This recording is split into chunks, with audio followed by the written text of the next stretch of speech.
Nditenderei kukukwazisai mangwanani, masikati, manheru akanakisa zvichida uri kunyika dziri mhiri. Hatina nemusha panyika, hatitofari kuva pano mukati mezuva rino ratazvitsaurira to celebrate upenyu hwamai Hungwe.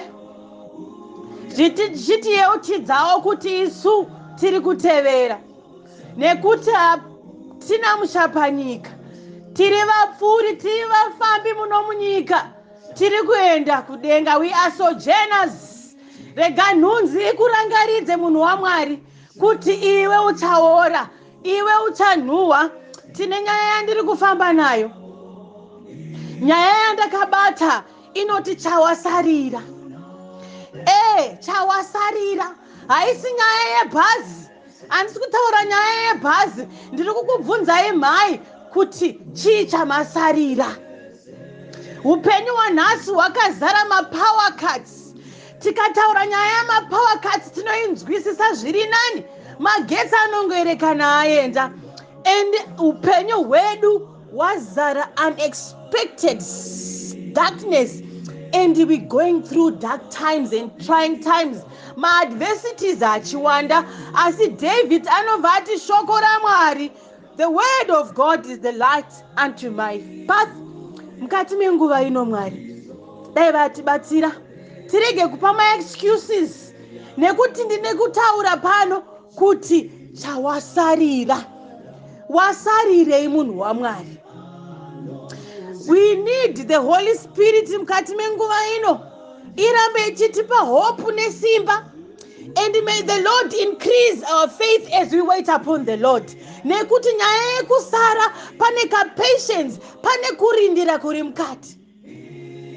Mwari tipeiwo simba, so that we become the agents of change and hope to sin-filled planet. May we also be transformed so that we have the desire and the presence yekurarama zvinoda Mwari.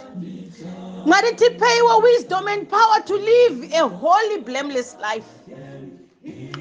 Nekuti kana tichinge tarara sezvaita mai Hungwe, we are going to be assured of the first resurrection.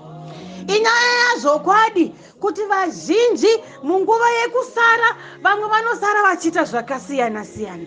Asi ndiri kubvunza kuti mambosarireiko mhai? Chii chamasarira? Masarira kuti mumbotanga maparidza shoko raMwari here? Masara kuti mumboramba muchireva vanhu here? Masarira kuti murambe muchiparidza iyo shoko and showing hearts to the needy? Ndiri kungoti chamasarira. What's the reason behind yekusara kwamaita? Ndinoona senyasha dzaMwari kuti muverenge pavapenyu. Mwari ndiye Alpha and Omega mukati meupenyu hwedu. Ndiye ane key dzeHadesi, ndiye anoziva patichafa, ndiye ane death appointment date yako neni. Asi chimbozvibvunza kuti vana mai Hungwe vachitanga vachitungamira, imimi chii chamasarira? Vhesi ratiinaro riri kubva pana Luke chapter 2 verse 43. Hanzi vakati mazuva apera, pakudzoka kwavo mwana akasara. Mwana Jesu akasara kuJerusarema. Ndiri kuti panguva ino yeCovid, panguva ino yekurwara, panguva yezvirwere zvakasiyana siyana, mai nhingi vakasara. Ndine mubvunzo wekuti chii chamambosarira? Chimbozvibvunza kuti kungwara here kwaita kuti murambe muri nesu nhasi? Jehovah tibatsirei, so that we become so hopeful and tive nediscernment panyaya yakadai kuti chii chandambosiyirwa naMwari. Zvichida Mwari vari kuita kuti ugadzirise apo neapo kuti uve heaven bound. Pavhesi 44 hanzi asi vaifunga kuti uri muna vamwe vakanga vachifamba navo vakafamba kwezuva rimwe vakamutsvaka pakati pehama novavakidzani. Inyaya yaJesu asara mutemberi. Iwe uri kusara uchiitei? Chii chawasarira? Uri kusara uchizogarawo mutemberi here uchidzidza irori shoko raMwari? Maassumptions tisaawanze. Nyaya yemaassumptions ichatinetsa. Nyaya yemaassumptions ichatiwisira pasi. Do not assume that God is with you.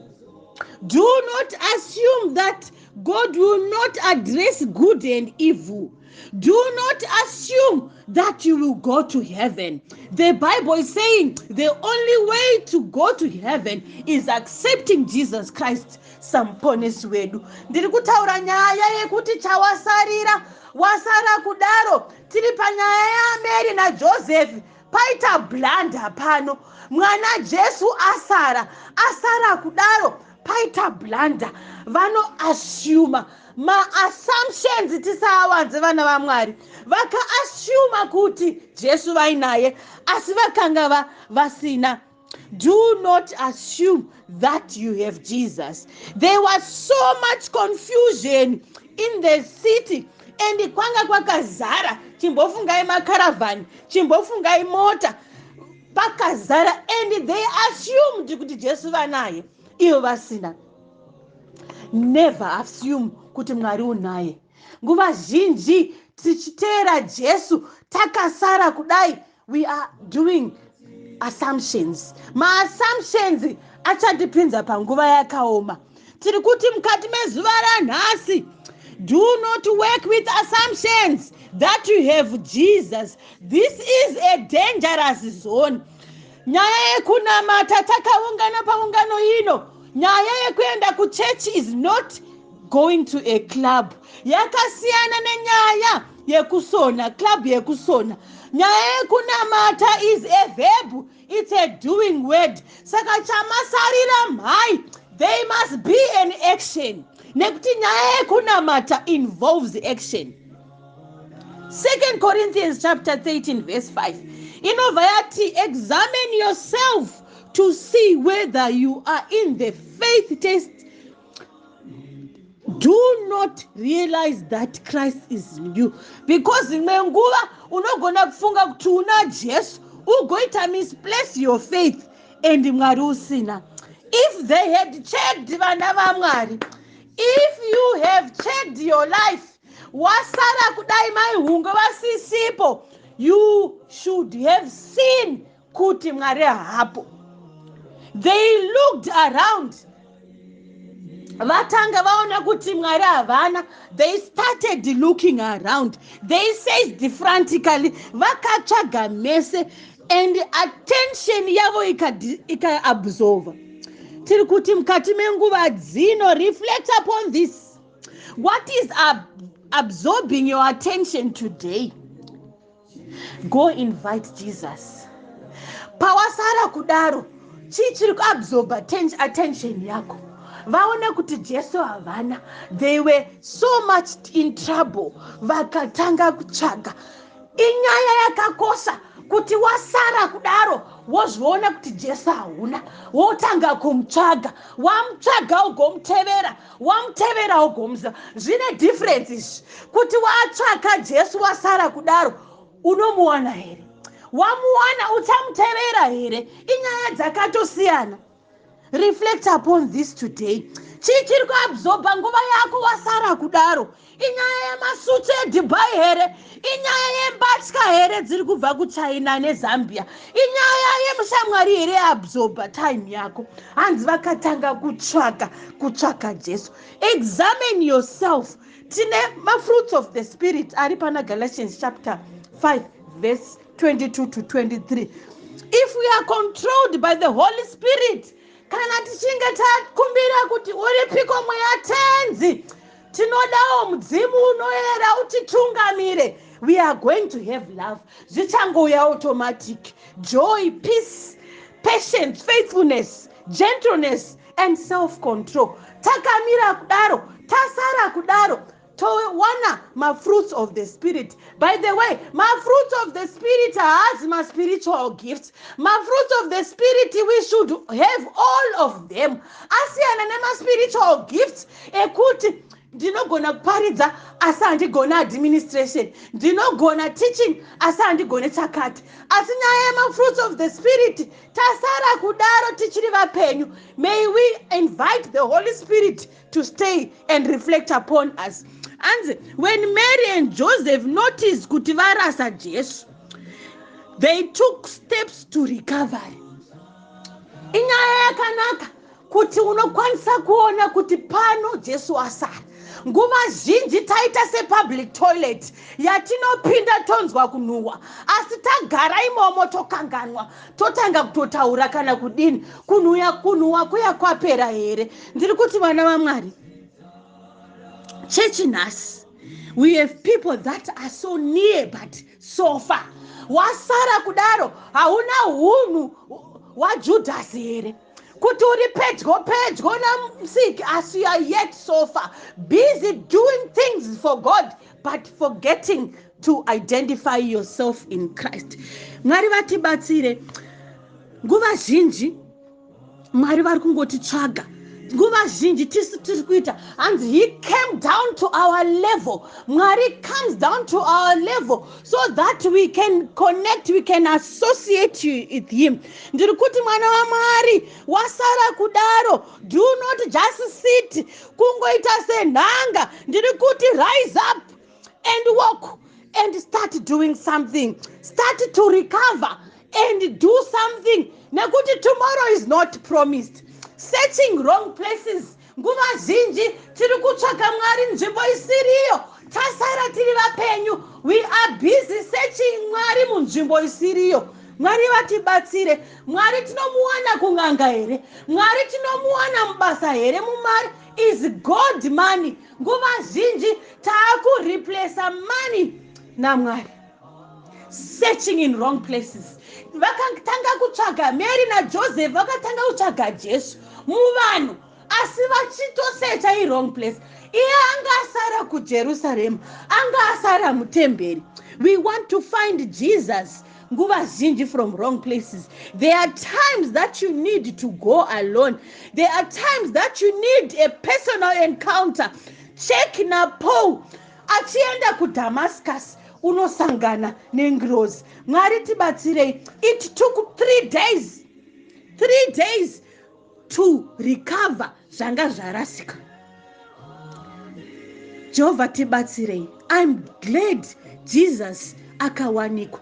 I'm glad kana chiri vana mai vanoti kana tinge tagara pasi, we reflect upon our lives, tasara kudaro tomuwana Jesu, tomutevera. At times we are like Abraham. We don't realize where life is going to take us. Upenyu hwekungofamba. He was a nomad. Achingogara ari mutende. Inyaya yaAbraham tinoinzwisisa, tinoizivai. Anga asina permanent position and aigara achipfuura. Hanzi tiri vafambi munyika ino. As we wait upon the Lord, tasara kudaro tine hope that Jesus will come soon. And kana achinga auya mhai, hanzi Mwari achapukuta masodzi ese. Ende misodzi yedu inenge yakasiyana.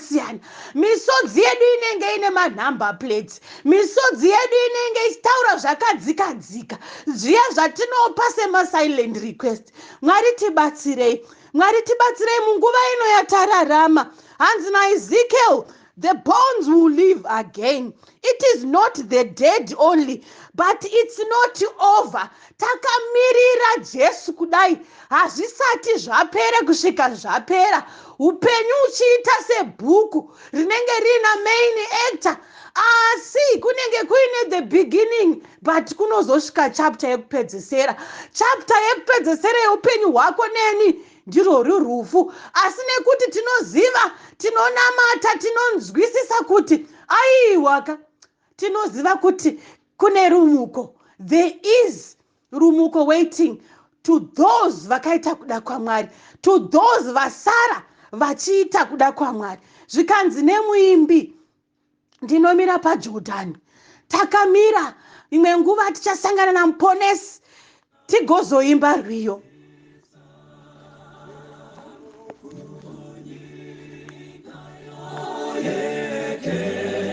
Hanzi kunyika yeKenani ndiko kune musha. Inyaya inofadza. Ilizwi laseKenani, we all want to be there. Hanzi tichazozorora kunyika iyo. Nguva shoma tichazorora, tichaimba rwiyo rwaMoses naJesu. Don't you want to sing a song of Moses? Tichazorora, tichagara naJesu. We are going to sit at the welcome table. Panenge pasisina mahigh table epanerino pasi.